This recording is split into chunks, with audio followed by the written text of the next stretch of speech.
Comencem amb la primera conferència d'avui, a càrrec del doctor Jordi Isern, que és l'actual director de l'Institut de Ciències de l'Espai, que el tenim aquí al campus.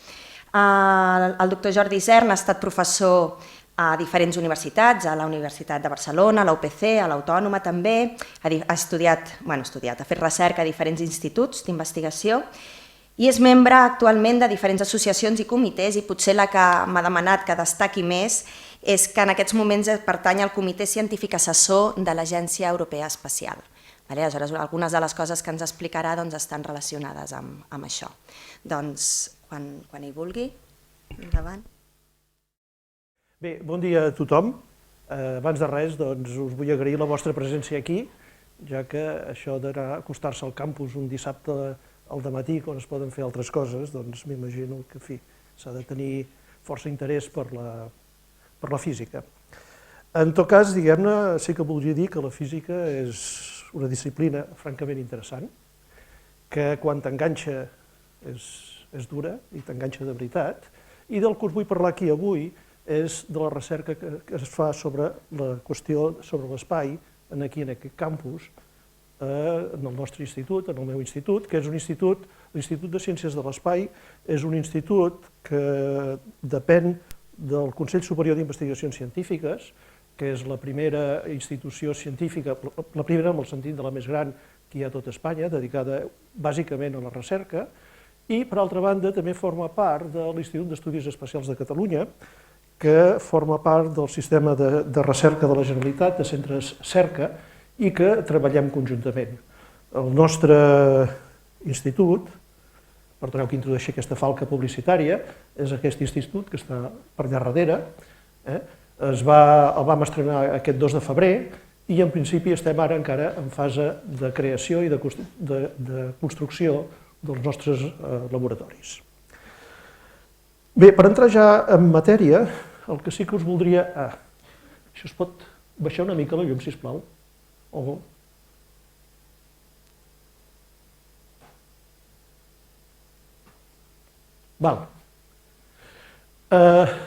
Quan nosaltres mirem el firmament, el cel, i si agafem una màquina de fotografiar o tinguéssim la capacitat dels nostres ulls de mantenir-lo fixes, el que nosaltres veuríem és que les estrelles van donant voltes d'una manera circular al voltant d'un punt, que és el pol nord, que està marcat per l'estrella polar, i aquesta és la imatge que ens va arribar de l'antiguitat. És a dir, des de l'època ja dels grecs, el cel es havia vist com una bòbada, les estrelles descrivien cercles al voltant d'aquest eix, d'una manera pacífica i que era completament immutable. I, de fet, quan hi havia variacions en el cel, sempre se suposava que era o del dimoni o era un efecte, diguem-ne, estrany i que era precedent de grans cataclismes. Aquesta imatge, de fet, va durar durant molts anys, fins que no van aconseguir obrir altres finestres a l'univers. Nosaltres vivim a la Terra, el nostre planeta, que es caracteritza perquè té una massa de 6 per 10 a la 24 quilos, té un radi d'uns 6.000 quilòmetres, i que, per tant, la seva acceleració de la gravetat és de l'ordre de 10 metres per segon cada segon. I això és una quantitat molt gran. És a dir, aquesta acceleració de la gravetat fa que nosaltres estiguem fortament lligats a la Terra i això té les seves avantatges. La primera és que ha permès a la Terra retenir una atmosfera que ens protegeix de l'exterior. Heu de pensar que l'exterior fora de la Terra, és a dir, quan pugem més de 100 quilòmetres, entrem en un món completament hostil. I aquí, en canvi, nosaltres estem ben protegits dels meteorits, estem protegits de la radiació còsmica, etc. No només gràcies a l'atmosfera, també, sinó gràcies al camp magnètic que envolta la Terra. I tot el que passa a la Terra gira al voltant d'aquest camp de gravitació. És a dir, tenim l'energia que ens prové del Sol, aquesta irradia especialment les zones equatorials, i després l'atmosfera el transporta. I tot està girant al voltant d'aquest pou on nosaltres estem vivint. Això, que per la vida normal, que per la nostra vida quotidiana és perfecte, és una meravella, per un astrònom és un desastre. És un desastre perquè aquesta protecció ens impedeix veure què hi ha fora.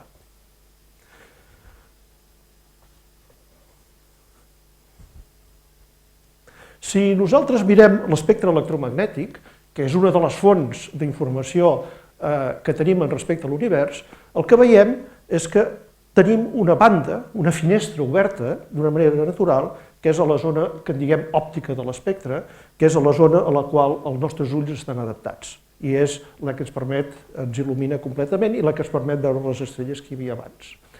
A mesura que les tècniques van anar avançant i van descobrir com funcionava la zona ràdio, van veure que a la zona ràdio de l'espectre hi ha una altra finestra oberta que ens permet també observar l'univers. Aquesta finestra es va obrir allà entre els anys 50 i 60 i s'ha anat perfeccionant.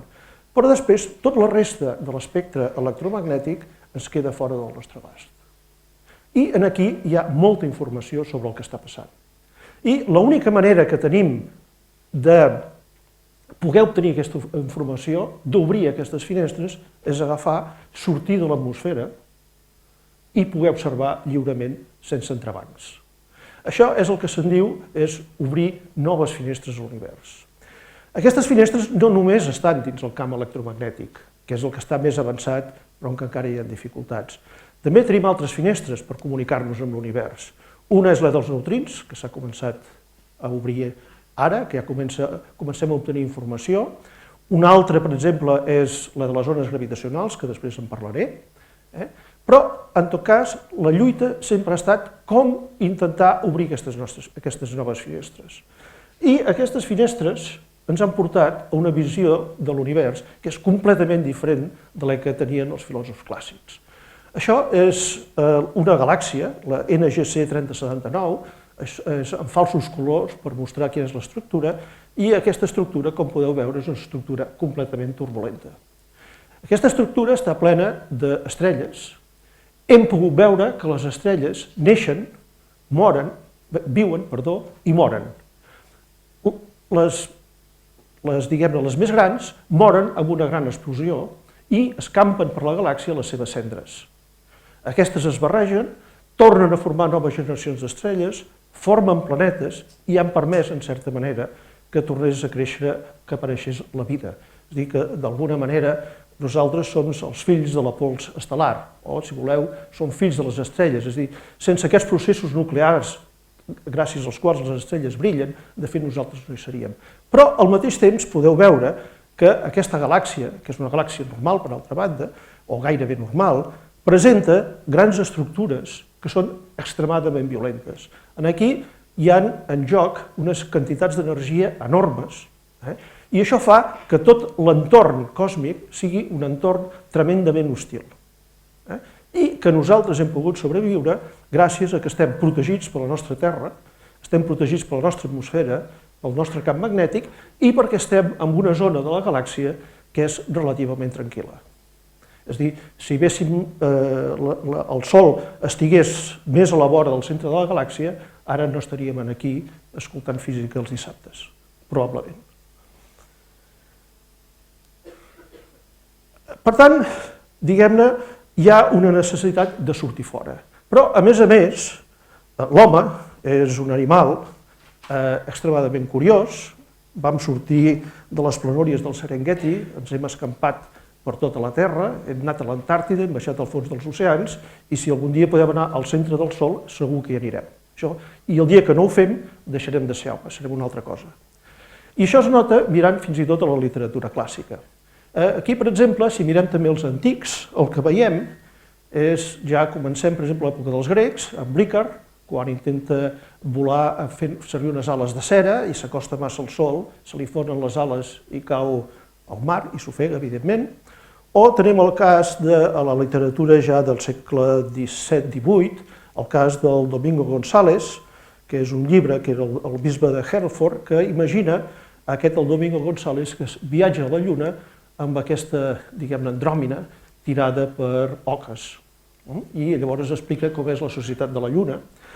A mesura que la tècnica va anar avançant, el que es van trobar és que creix cada vegada més l'interès per l'espai, l'interès per anar a les estrelles, i aquí tenim alguns exemples clàssics ja de cinema fantàstic. Aquesta és la primera pel·lícula on es parla d'un viatge a la Lluna, de l'any 29. Aquí tenim sèries de televisió i sèries també, pel·lícules. Una és el Flash Gordon, els que siguin més grans segur que coneixen bé el Flash Gordon. Aquí tenim alguna sèrie de televisió com el Capitán Vídeo, que va durar des del 40 al 56, etc. És a dir, això mostra, juntament amb tota la literatura de ciència-ficció, que l'espai és tremendament atractiu per l'home. Per exemple, als anys 50 apareixen ja pel·lícules una mica més terribles, estem en plena Guerra Freda, estem amb l'ai al cor sobre si hi haurà una tercera guerra mundial amb aniquilació nuclear a la Terra. Aquí tenim una destinació a la Lluna, que és anar a la Lluna i intentar fugir de la Terra. Aquesta és una altra quan els mons col·lisionen, amb aquesta nau, que és una espècie d'arca, part de la humanitat intenta salvar-se de la col·lisió amb altres mons, etc. El primer coet, és a dir, el primer problema que tenim nosaltres és que hem de ser capaços de sortir. I per sortir necessitem un coet, és a dir, necessitem vèncer, sortir d'aquest pou de potencial. El primer que es va construir en forma de coet líquid és aquest Baran Goddard, l'any 26, que tenim els dipòsits de combustible, els tenim aquí, que són bàsicament gasolina i oxigen líquid, i el motor és aquí, de manera que no és un disseny, diguem-ne, gaire segur ni gaire tranquil·litzador, però que amb el qual, aquí tenim la fotografia original, va aconseguir volar, és el primer, per tant no cal riure, 2 segons i mig, coet líquid, no coets de pólvora. Va pujar fins a una alçada de 12 metres i va recórrer una longitud de 56 metres a la velocitat de 96 km per segon. Aquest va ser el primer, en els anys 20. Als anys 30 es va començar a desenvolupar totes les idees de l'astronàutica, bàsicament a Alemanya. El pare de l'astronàutica, un dels pares de l'astronàutica és l'Obert, a Alemanya, després hi ha el Tsiolkovsky a la Rússia de l'època, i tot això, aquests treballs van culminar durant la Segona Guerra Mundial amb la construcció de les primeres bombes volants. Una va ser la B-1, que és l'equivalent als actuals míssils creuer, i l'altra és la B-2, que és la base de l'Aquateria. De fet, el B-2, que després, acabada la guerra, la tecnologia va migrar cap als Estats Units i cap a Rússia, de fet, aquest va ser el primer, en l'any 44, que va travessar la barrera dels 100 quilòmetres d'alçada, que convencionalment es considera que és la distància que un ha d'anar per sortir a l'espai exterior. A partir dels anys 40, després de la Segona Guerra Mundial, va començar la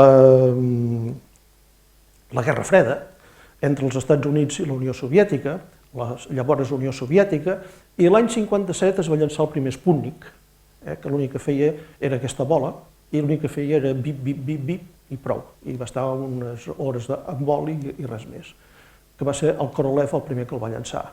Al cap de poc temps, dins aquesta pugna entre la Unió Soviètica i Rússia, la Unió Soviètica va llançar el primer astronauta, que és en Gagarin, i aquí teniu una imatge d'en Gagarin, i el primer que sorprèn, i de la gent que encara he conegut, de la gent amb qui he parlat que l'havia conegut, és que el més sorprenent és que era molt baixet, i tenia una alçada com aquesta.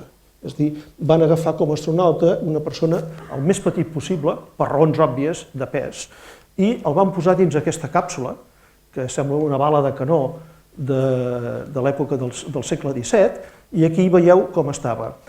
Si aneu als Estats Units, a Washington, us recomano que visiteu el Museu de l'Espai,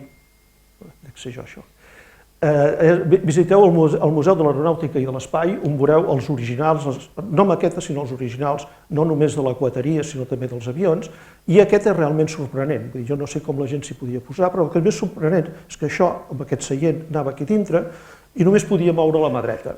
I en la mà dreta l'única cosa que tenia, perquè no podia fer res més, era una pistola per suïcidar-se en cas que les coses anessin malament. Realment, quan un això ho veu en el natural, doncs queda una mica impressionat. Va començar la cursa per anar a la Lluna, i aquí tenim el Von Braun, que és el pare de les B-2, amb els coets Saturn, que encara avui dia és el coet més potent que ha construït l'home. Ara estem a punt de superar-lo. Qüestió dels propers 5 anys, entre xinesos i nord-americans en tindran uns quants una mica més potents, que era capaç de portar 3 persones fins a la Lluna. I aquest és el llançament de l'Apolo 11, que va ser el primer coet, el primer viatge per part de l'home a la Lluna. Aquí tenim l'arribada de l'home a la Lluna, que és que va ser el 21 de juliol del 69, és a dir, fa més de 50 anys, i amb tot això es va acabar, diguem-ne, la famosa cursa de l'espai, i a part dels coneixements que ens han arribat, per mi un dels més impressionants és aquesta foto que es va treure llavors, on es veu com la Terra surt de l'horitzó de la Lluna. I un es veu quan petita i fràgil és, i de fet és el nostre únic món en el qual en aquests moments som capaços de viure, i al mateix temps es veu, en certa manera, la unicitat de tot el sistema terrestre. Per mi aquesta és una de les imatges que després de veure això un li canvia la mentalitat que pugui tenir. Us aviso que encara hi ha gent que creu que això és fals, però és absolutament veritat. És a dir, efectivament l'home ha anat a la Lluna i ha fet aquestes observacions. També hi va haver-hi una cursa per anar a Venus i per anar a Mart. Aleshores, aquesta introducció a què ve? Aquesta introducció ve pel motiu següent. Quan un vol fer recerca en l'espai, es troba que ha de sortir. I això és complicat, ha de fer servir tota aquesta coeteria. Es troba que ha de construir uns instruments que siguin capaços de treballar durant 5-10 anys sense que fallin. Es troba que si vol explorar el sistema solar ha de construir un sistema que no només surti, sinó que pugui viatjar durant 5-10 anys, com és el cas de la New Horizons, que ara va arribar a Plutó aquest estiu passat, i ha de funcionar sense falles. Per tant, això vol dir que exigeix un treball d'organització i uns costos que són increïbles. És a dir, aquestes missions de l'espai que us he comentat tenen un cost que varien entre els 50 milions d'euros, les més petitones, fins a més de 1.000 milions, les més grans, i algunes van força més enllà. Tot depèn de si porten vida o no. Això llavors entrem en un altre domini de la ciència, que és el domini que se'n diu de la megaciència, no perquè sigui més important que la que es fan als laboratoris terrestres, sinó perquè diguem-ne, necessita una organització i uns recursos que ja són, diguem-ne, de mida industrial. És a dir, són macroprojectes. No es poden tractar com una persona que està al seu laboratori i fa les seves 4 cosetes i té el seu article, sinó que necessita una gran organització darrere.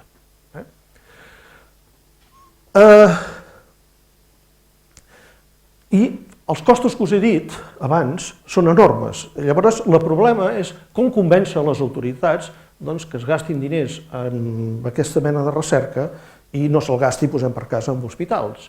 Bé, la primera part, com heu pogut veure, era que els elements tractors per dur aquesta recerca bàsicament eren per criteris militars i nacionalistes ideològics. És a dir, hi havia la pugna per el domini mundial per part de la Unió Soviètica i per part dels nord-americans, però això afortunadament ha anat canviant. És a dir, aquests motius continuen essent-hi. És a dir, les necessitats entre cometes militars i els orgulls nacionalistes fan, només heu de llegir els diaris aquests dies, fan que continuï tirant endavant.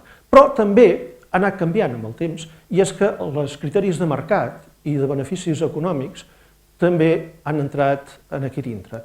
És a dir, avui dia no podríem viure sense el sistema de telecomunicacions via satèl·lit. No podríem viure sense l'observació meteorològica de la Terra. Home, no podríem viure, o no viurien tan bé, o digueu el que vulgueu.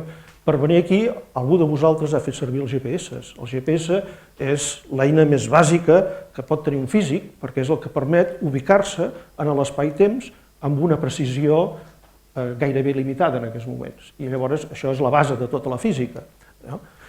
I després també l'altre factor que està sortint i que ve a continuació lligat a aquests conceptes és la irrupció de noves potències, especialment a l'Àsia, bàsicament són la pugna entre la Xina, Índia i Japó. Tot això fa que la recerca en aquest terreny estigui sempre molt condicionada per la situació política internacional, perquè, a més, aquesta recerca, diguem-ne, no la podem fer des d'un país petit com és Catalunya, sinó que s'ha de tenir sinó que s'ha de tenir en compte tot un context en el qual un s'hi ha d'adaptar. Com he dit abans, comencen a haver-hi interessos econòmics importants. Per exemple, Xina ha entrat clarament a la cursa i aquests són els primers astronautes, els taikonautes, i ja estan preparant la seva anada a la Lluna. És evident que darrere tot aquest esforç hi ha un interès polític, un interès nacionalista, el que vosaltres vulgueu, però hi ha altres coses. Per exemple, si nosaltres volem tenir una energia barata a la Terra, no contaminant de veritat, el que hem de fer servir és la fusió termonuclear. Però han de ser reaccions nuclears que no generin neutrons, perquè llavors els neutrons generen elements radioactius de vida mitjana que quan hi ha un accident, i qualsevol eina està dissenyada perquè no falli, però com sabeu totes les eines acaben fallant, doncs aleshores poden contaminar a escala geològica. I l'única manera, les poques reaccions que ho poden fer, és la fusió de l'heli-3. I l'heli-3 no en tenim a la Terra. Però, en canvi, a la Lluna sí. El Sol emet un vent i dins aquest vent que emet hi ha una barreja d'heli-4 i d'heli-3 que ha anat bombardejant a la Lluna durant milers de milions d'anys. I ho ha anat implementant sobre el regolit de la Lluna. I el que s'espera fer, i ja comencen a haver-hi patents, és senzillament agafar tot el regolit de la Lluna, netejar-lo, agafar l'heli-3 i enviar-lo a la Terra per alimentar les futures centrals nuclears. I, evidentment, qui controli això tindrà el control de tota l'energia de la Terra. Aquests dies, si heu llegit els diaris, han començat a aparèixer, per exemple, a Luxemburg, però també ja als Estats Units, companyies, empreses, que el que estan fent és patents i fent les seves reserves per poder explotar els minerals dels asteroides. Per tant, diguem-ne, des del punt de vista econòmic de cara a efectes del futur, és molt gran, això. També hem de tenir present que no d'aquí 20 anys, com es diu, però d'aquí uns quants anys necessitarem colonitzar Mart, per cas. Perquè tenir tota la humanitat en un planeta tan fràgil com és el nostre, doncs és suïcida. Per tant, diguem-ne, serà necessari anar més enllà. Tot això és necessari, tot això fa que hi hagi un impuls que tots els costos que hi ha, una vegada se suma, doncs vagi cap a un cert camí. Per nosaltres, els europeus, la solució ha consistit bàsicament en la creació de l'Agència Europea de l'Espai, que és senzillament sumar tots els esforços de tots els països europeus, amb moltes dificultats perquè cada un va pel seu cantó, és una mica com la Unió Europea, i després els interessos de cada un dels estats són sovint contradictoris, però no va haver-hi cap més necessitat que crear-lo per poder competir amb els nord-americans i no quedar endarrerit. Bàsicament amb la coeteria. I aleshores això va ser que l'any 75 es fusionessin dues organitzacions prèvies, una era ESRO, que feia satèl·lits, i l'altra era ELDO, que feia llançadors, i es va crear l'Agència Europea de l'Espai, que en aquests moments pràcticament ocupa tota Europa, no només els països de la Unió Europea, perquè Suïssa no ho és, però sinó que molts altres, i els nous països independents que han anat apareguent a l'est, també de mica en mica s'hi van incorporant, i fins i tot en forma part, com a soci associat, el Canadà. Europa ha aconseguit en aquests moments tenir una forta presència a l'espai i èxits importants, com heu vist recentment amb el viatge a la visita de la sonda Rosetta en el cometa. I bàsicament és una unió amb finalitats exclusivament pacífiques, això cal remarcar-ho. Normalment els aspectes militars queden reservats a les agències especials de cada un dels països, i bàsicament es dedica a la ciència i a les aplicacions espacials. Un dels avantatges que té és que, per definició, si un hi vol entrar-hi, ha d'invertir en ciència.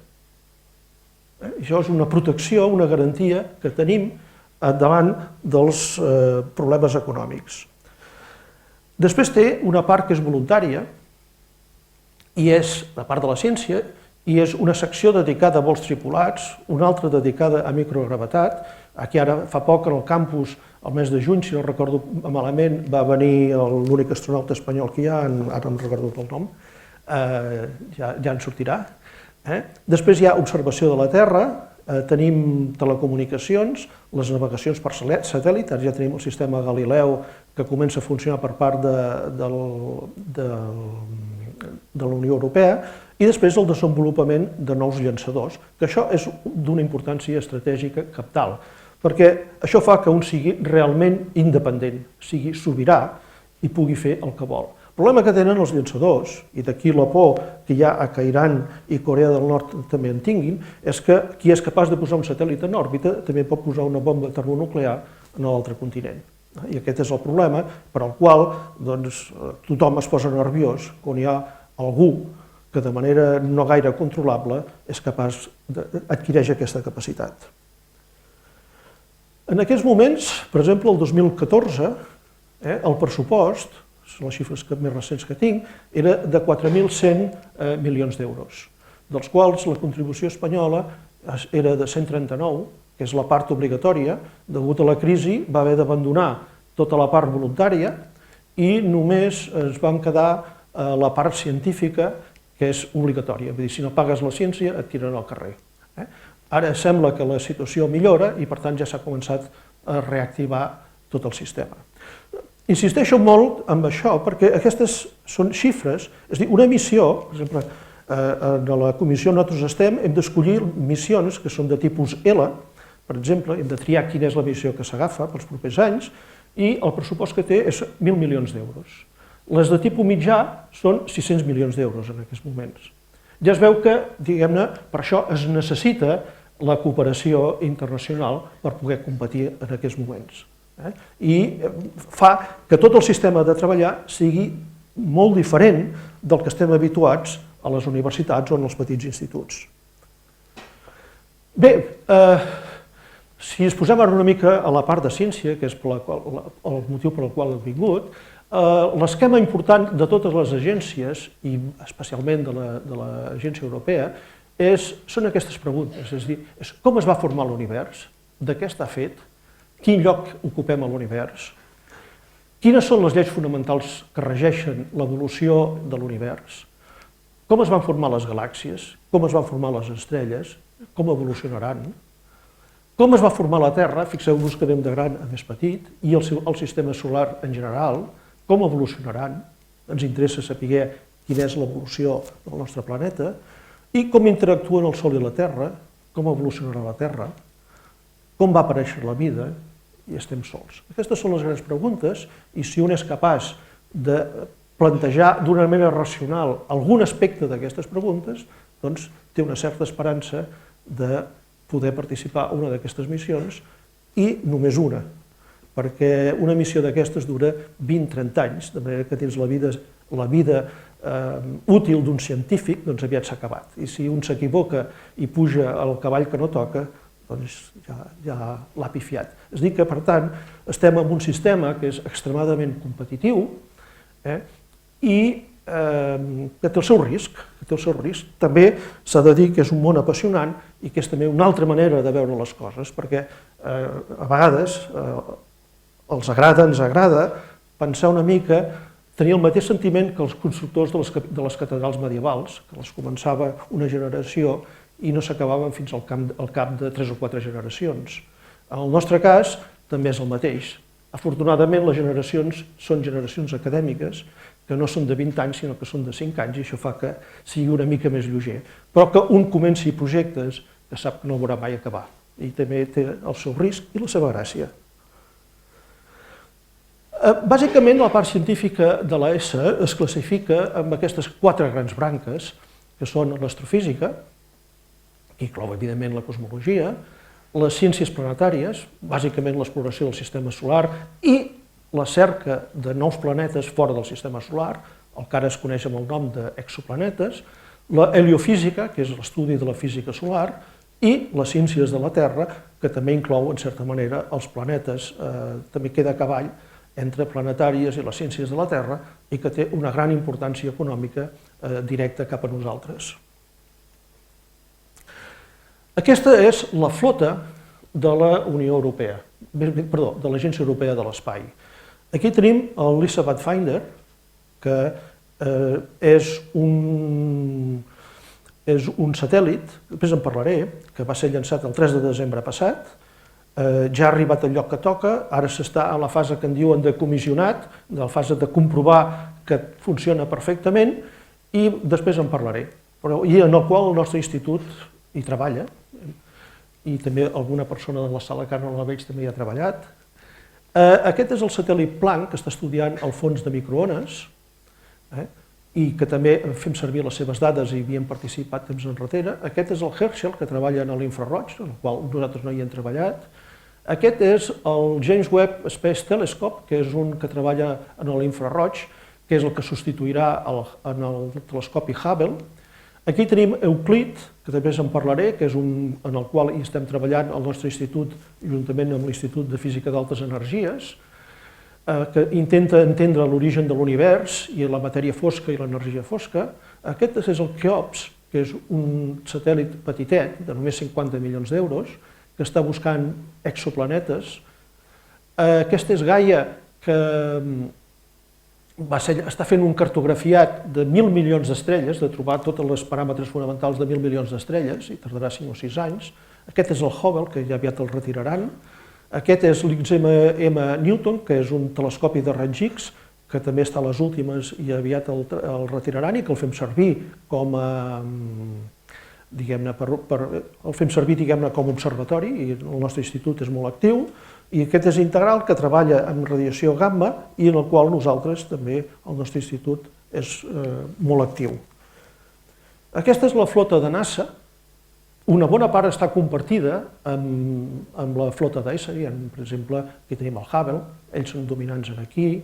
Tenim, a veure, un altre aquí, el Chandra, que també hi ha una certa complicitats, etc. I aleshores el nostre institut, en aquest cas, aquí tenim l'XMM, el nostre institut, per exemple, treballa amb el Fermi, i ha estat treballant durant molts anys, portàvem la part científica, una bona part de l'activitat científica.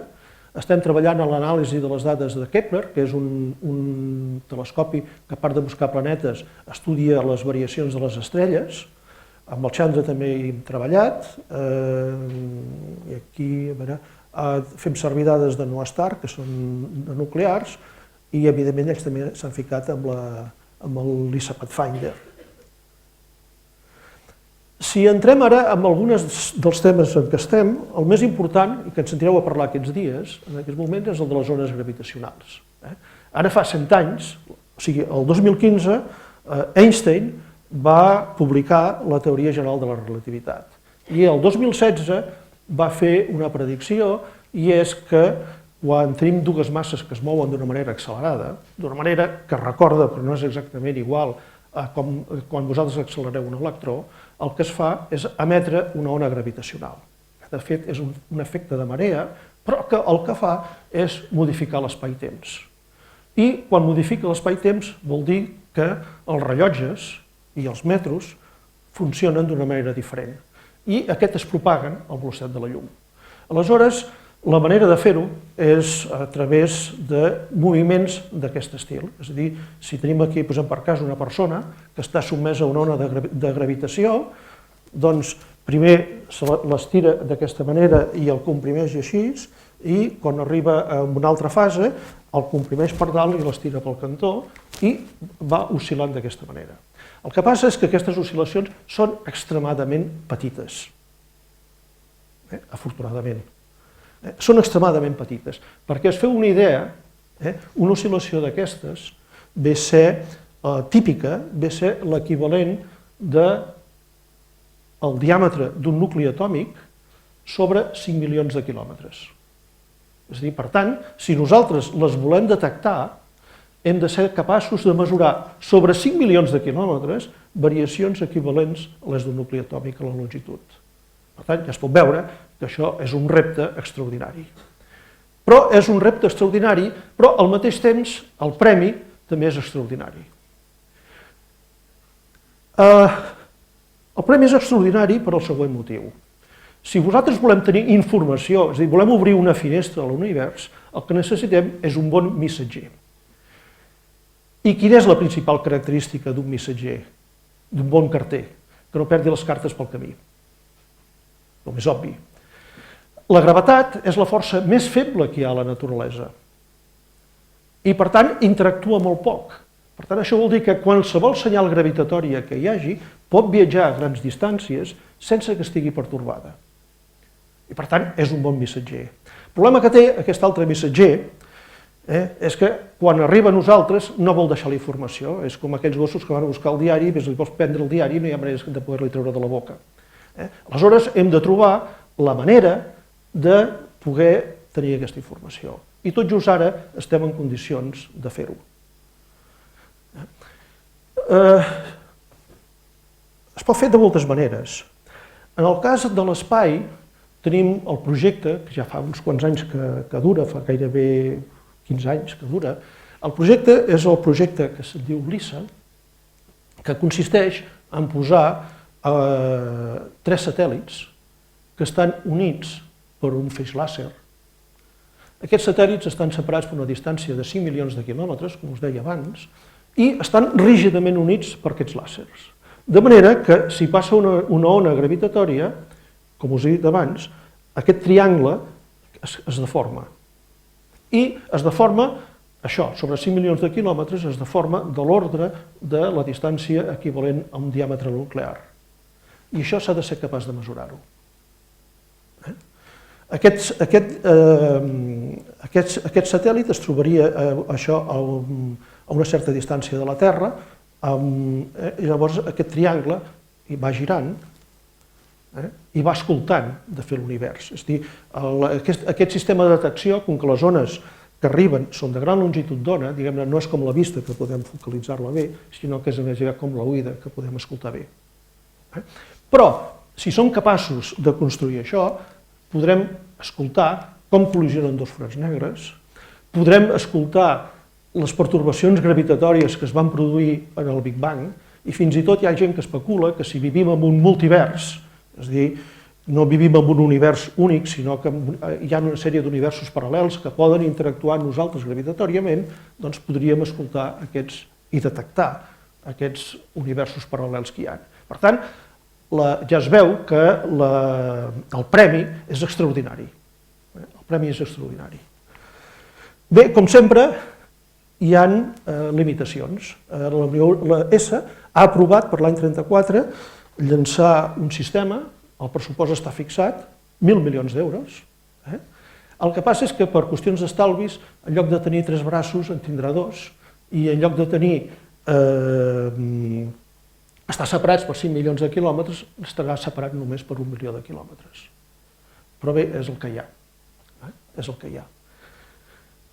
Com que això és difícil, doncs el que es va llançar el 2 de desembre és el LISA Pathfinder, en el qual el nostre institut i aquí en el campus de la universitat hi han tingut un joc important, que el que fa és substitueix aquests satèl·lits que es troben a 1 milió de quilòmetres de distància per unes masses, que són les que estan a dintre en aquest satèl·lit, que estan només a 38 centímetres de distància. I per comprovar si som capaços, perquè la tècnica és exactament la mateixa i l'únic que es tracta és de comprovar si els conceptes són equivalents, és a dir, poden funcionar. Això es va llançar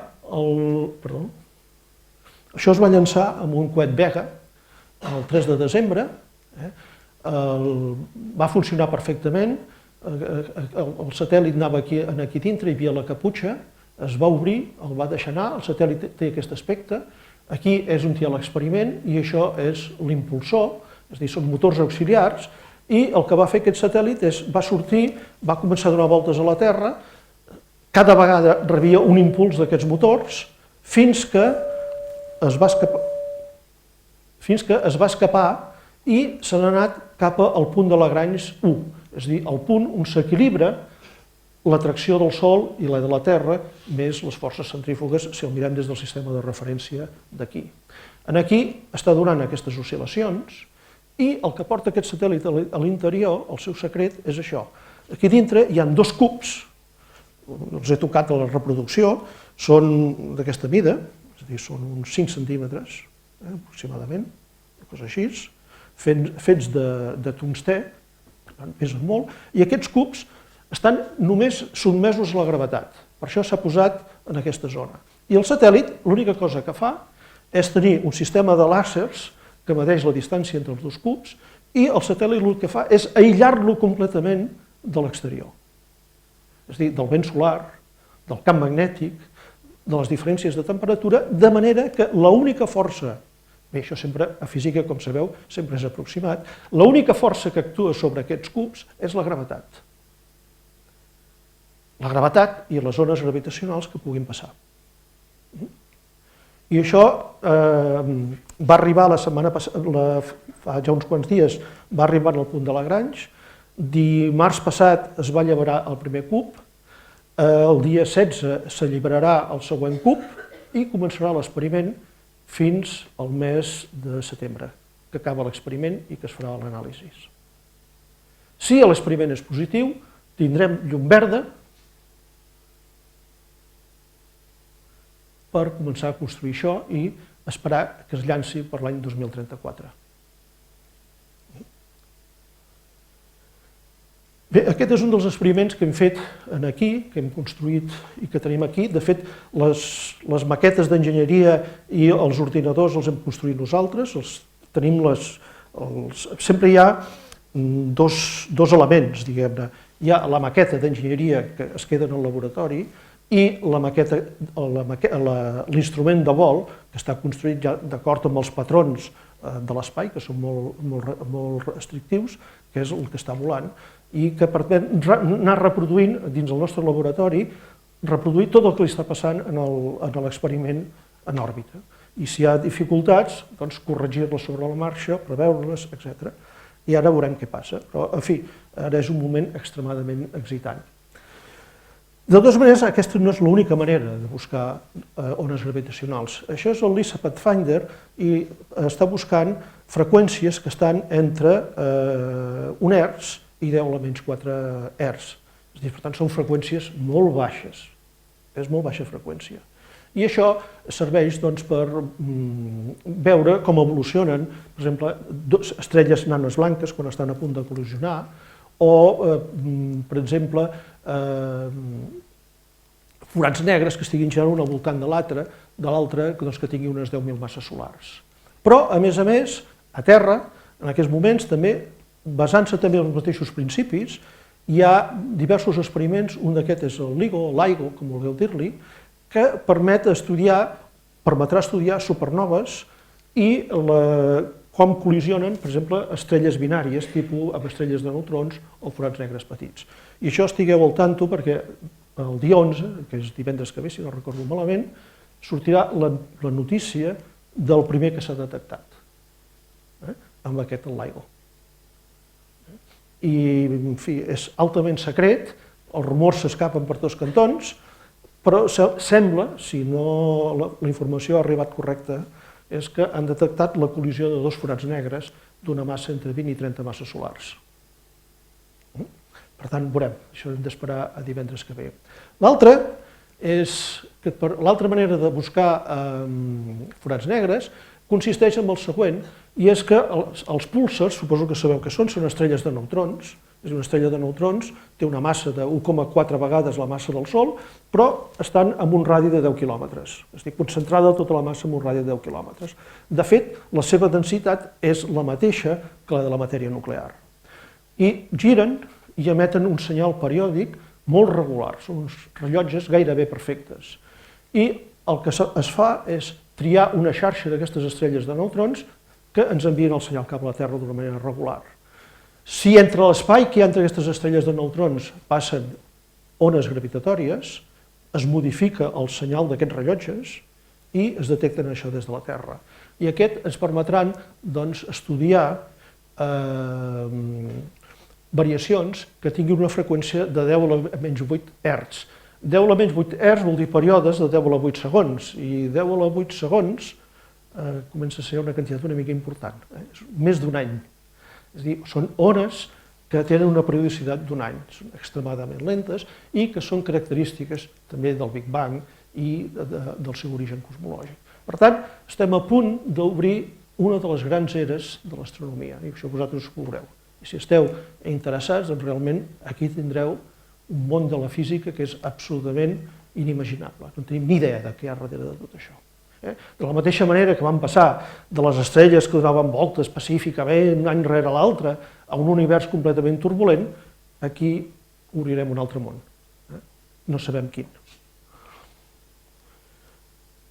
Un altre experiment en el qual està ficat el nostre institut és amb la detecció de la matèria fosca i de l'energia fosca. La matèria fosca sabem que existeix, o creiem que existeix, perquè és una matèria que es caracteritza perquè interactua amb nosaltres només gravitatòriament i molt feblement d'alguna altra manera. Però, quan dic molt feblement, vol dir molt feblement. I sabem que existeix perquè si agafem una galàxia i mirem com les estrelles giren al voltant de la galàxia, doncs aquestes estrelles haurien de seguir les lleis de Kepler. És a dir, a mesura que ens anem apartant del centre, la seva velocitat va creixent, passa per un màxim i després va disminuint, com passa amb el moviment dels nostres planetes. I, en canvi, el que s'observa és que en lloc de baixar, o bé augmenta o bé queda planer. I, per tant, tenim dues explicacions. O les lleis de Newton no valen aquestes escales de distàncies, cosa que pot ser, o bé hi ha una matèria fosca que no sabem quina és. La segona possibilitat, que es va descobrir a finals dels anys 90, és també la matèria fosca.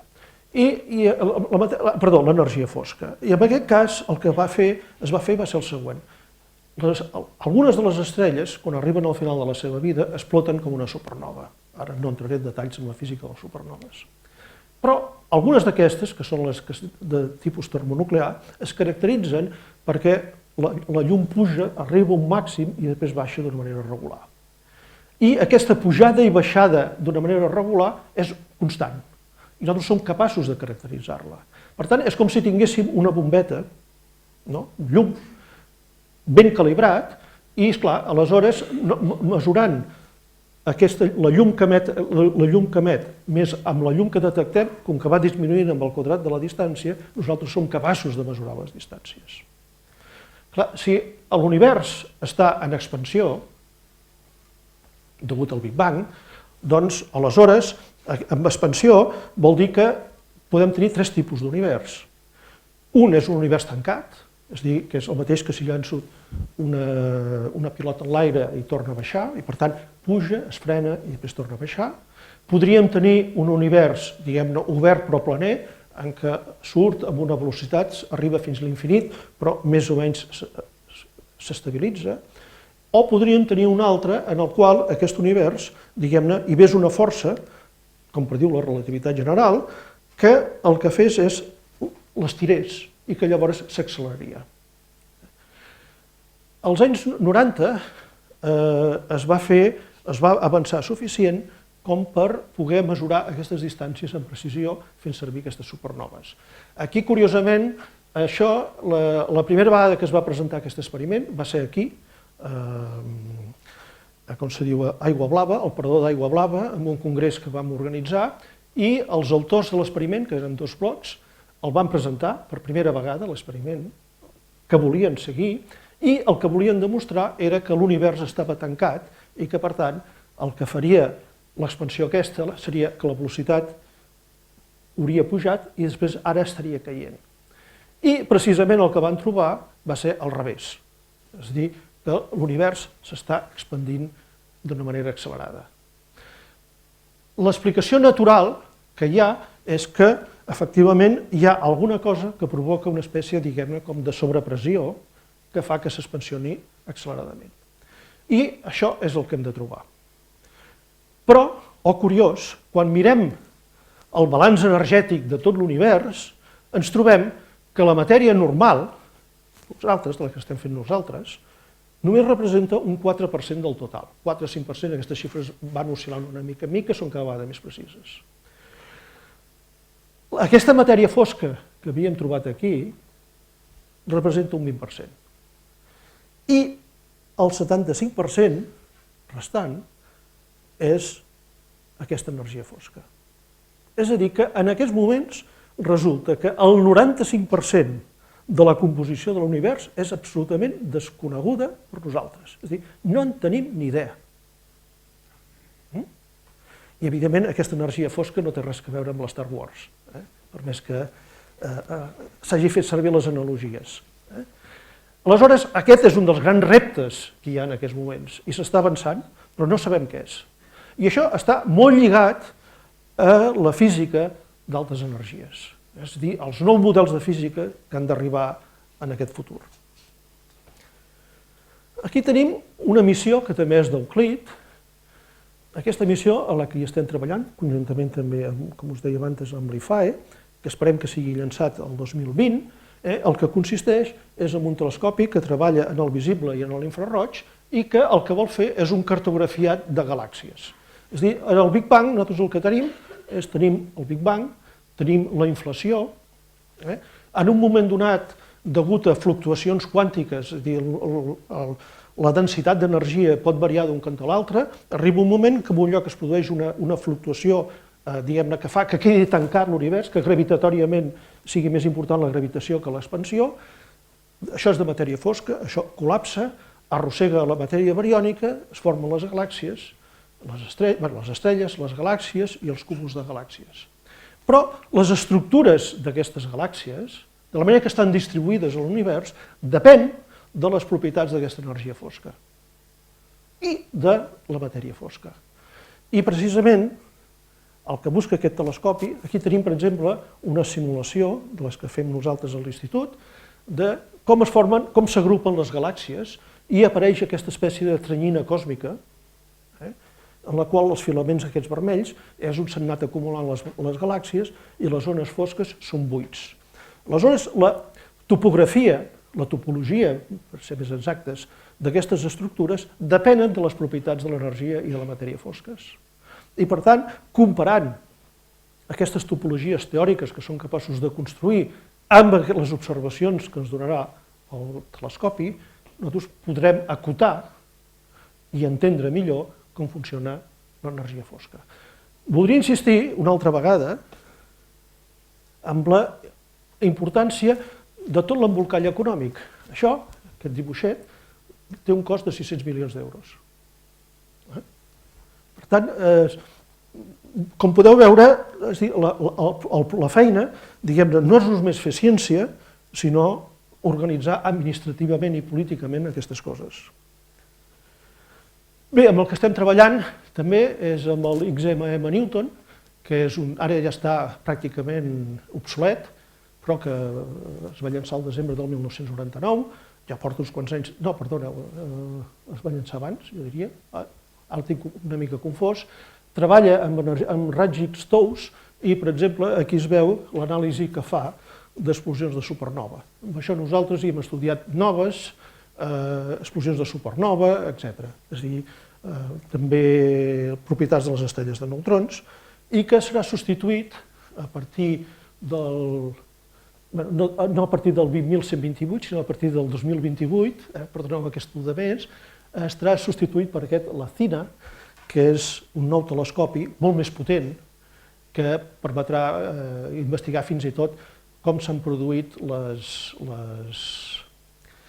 com es van formar les primeres galàxies. Bé, com que serà el 2028, doncs això ho podreu fer vosaltres si us hi voleu dedicar.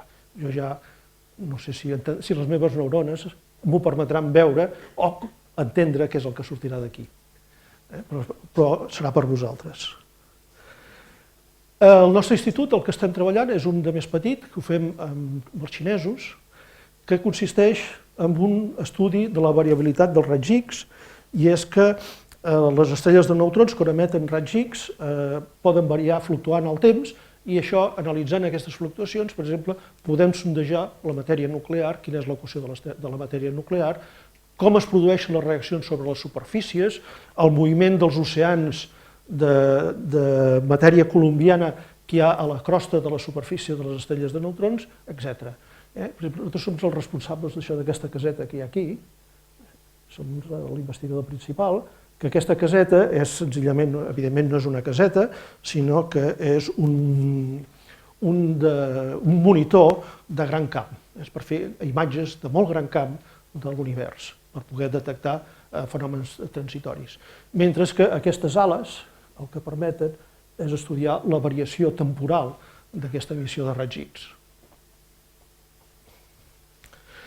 Un altre camp en el que som actius, molt actius, i que estem participant, aquest és l'Astrogam. Aquest treballa, aquest l'estem proposant, de moment ens l'han tombat ja 3 vegades, però bé, s'ha d'insistir. Aquest el que treballa és amb radiació de l'ordre del megaelectrovolt, és a dir, permet estudiar les ratlles, les emissions gamma de la matèria nuclear, i en aquests moments el que hi ha en òrbita és Integral, que ja està al final de la seva vida, i Astrogam és el que l'hauria de continuar.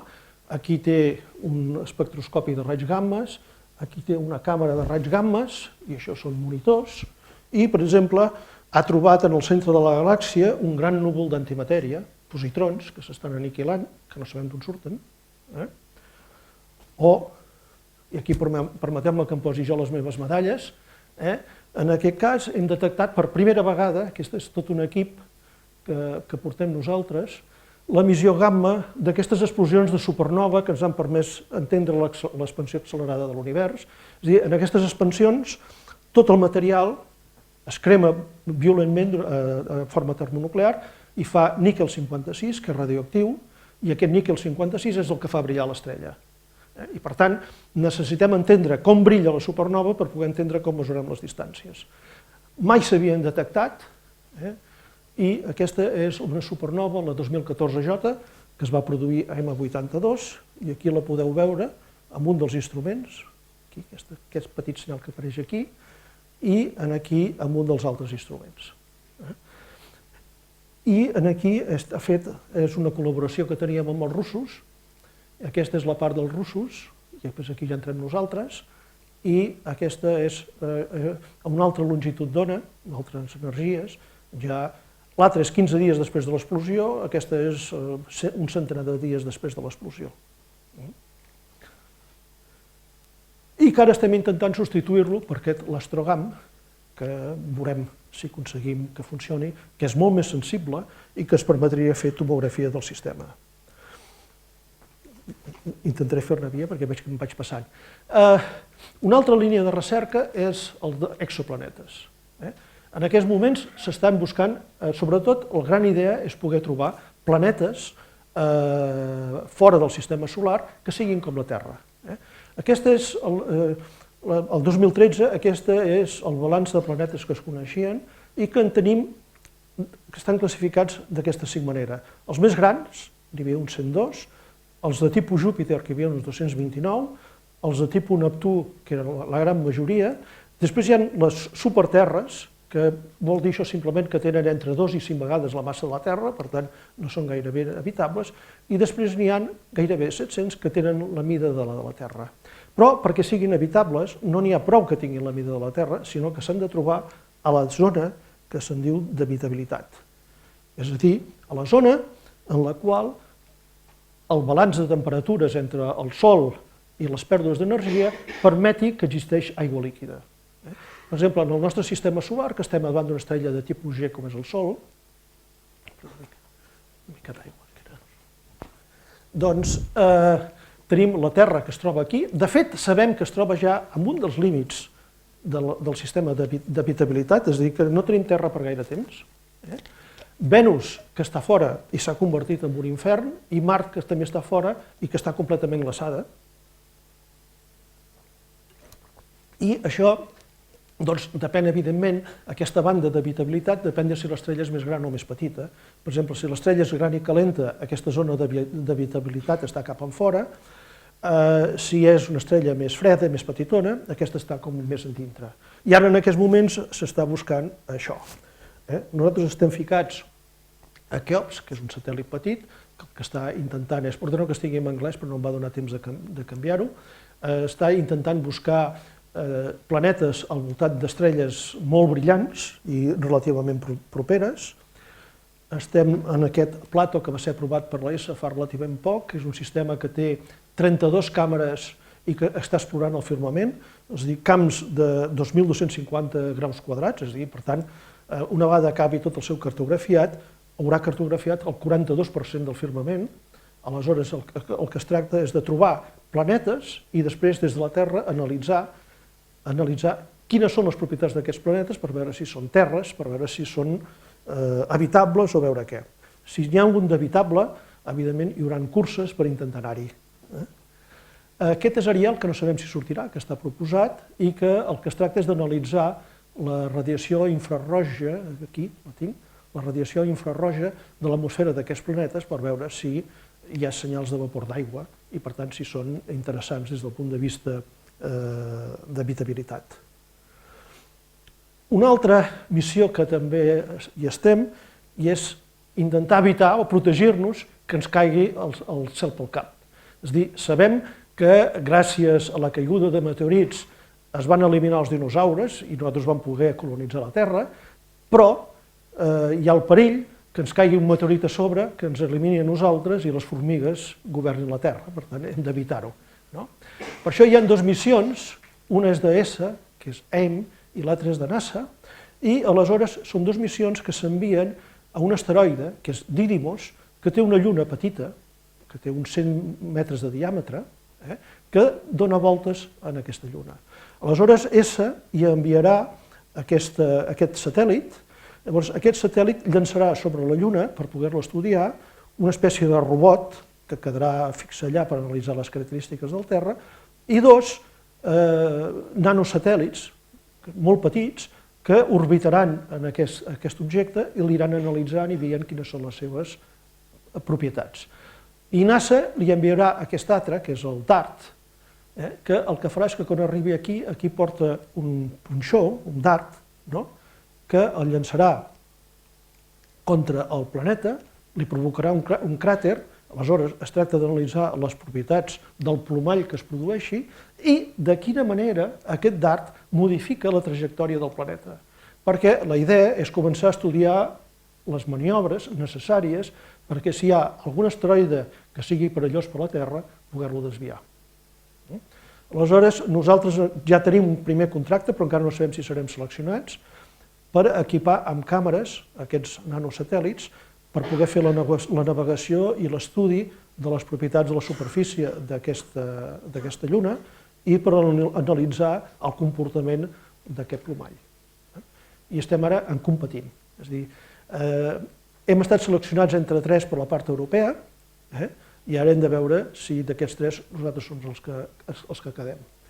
També tenim un altre per anar a fer un experiment a la Lluna i anar a la Lluna el primer vol que faci la NASA, però aquest encara no sabem el resultat.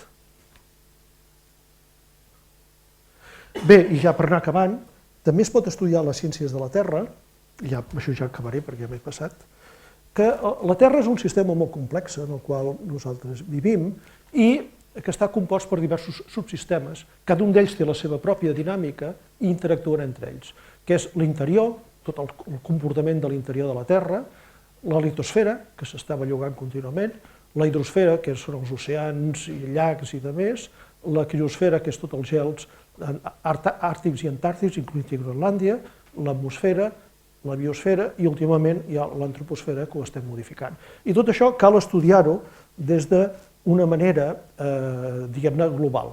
La manera de fer-ho, una de les maneres de fer-ho és fer servir la senyal dels GPS i dels emissors de televisió, de la televisió via satèl·lit.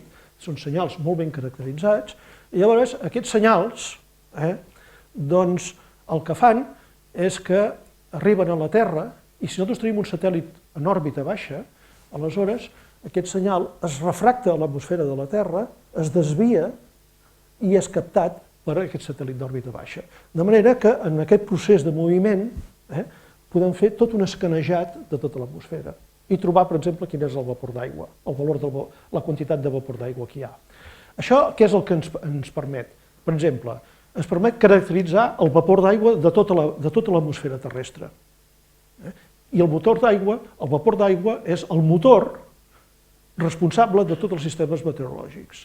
O ens permet, per exemple, detectar canvis a la temperatura global de la Terra d'una dècima de grau sobre períodes de 10 anys. I a més d'una manera sense ambigüitats.